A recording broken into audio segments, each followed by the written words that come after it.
Ya Mbak, sebelum kita lanjutkan, saya meminta izin sebentar untuk menutup pintu agar privasinya Mbak itu terjaga. Ya, langsung saja. Sebelumnya Mbaknya sudah pernah mendengar tentang kekerasan dalam pacaran atau KDP?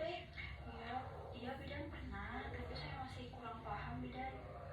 Baik, di sini saya akan menjelaskan maksud dan tujuan saya, yaitu akan melakukan konseling tentang pendidikan kesehatan mengenai kekerasan dalam pacaran, di mana saya akan menjelaskan apa itu KDP, kemudian saya juga akan menjelaskan agar kekerasan dalam pacaran itu tidak terjadi dan bagaimana cara mengatasi apabila terjadi KDP. Langsung saja, KDP atau kekerasan dalam pacaran itu merupakan suatu tindakan kekerasan terhadap pasangan yang belum terikat pernikahan, meliputi kekerasan fisik, emosional, ekonomi, dan pembatasan aktivitas.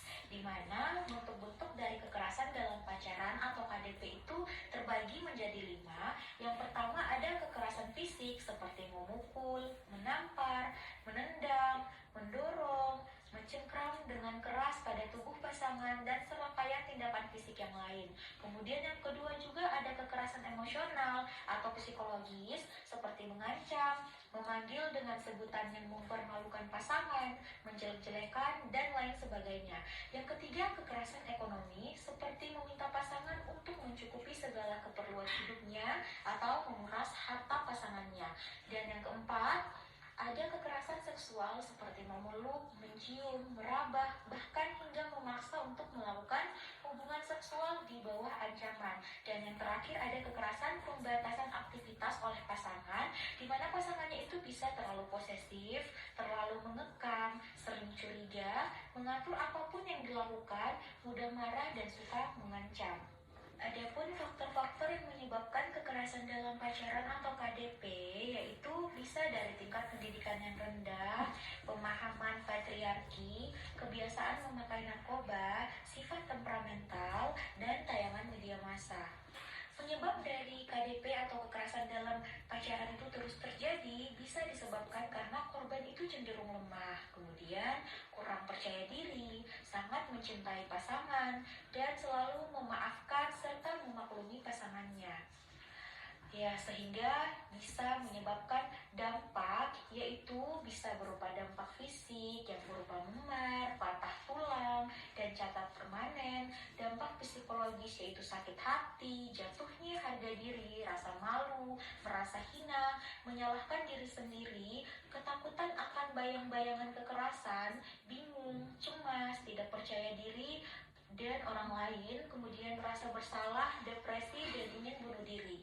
Untuk upaya penanganan bagi korban kekerasan dalam pacaran itu, kita bisa memberikan dukungan serta meyakinkan korban untuk berani berkata tidak, serta menentang segala bentuk kekerasan yang dilakukan oleh pasangannya, membantu menumbuhkan rasa percaya diri, dan mendampingi korban apabila membutuhkan konsultasi psikiater. Kemudian hal yang sebaiknya dilakukan oleh remaja perempuan itu, yang pertama, menjadi remaja yang asertif, yaitu mampu mengkomunikasikan apa yang mereka rasakan tentang perilaku seseorang. Yang kedua, tidak mengkonsumsi alkohol dan obat-obatan terlarang. Yang ketiga, memberitahu orang tua kemanapun mereka pergi. Keempat, berani berkata tidak yang berarti tidak. Dan yang kelima, membatasi perilaku seksual. Kemudian hal yang sebaiknya dilakukan oleh remaja laki-laki yaitu yang pertama, kenali hasrat seksual dan coba untuk membatasi. Yang kedua, hormati semua keputusan pacarnya. Dan yang ketiga itu selalu terbuka dan berkomunikasi dengan baik. Kemudian apabila ada orang terdekat atau teman seperti temannya Mbak tadi itu yang mengalami kekerasan dalam pacaran, maka sebaiknya harus segera memberitahu kepada orang yang dipercayai dan melaporkannya ke pihak berwajib atau Komnas PPA. Baik Mbak, itu saja yang bisa saya jelaskan terkait tentang apa itu KDP atau kekerasan dalam pacaran. Bagaimana? Apakah Mbaknya sudah mengerti dengan penjelasan saya? Iya bidan, saya mengerti. Apakah ada yang ingin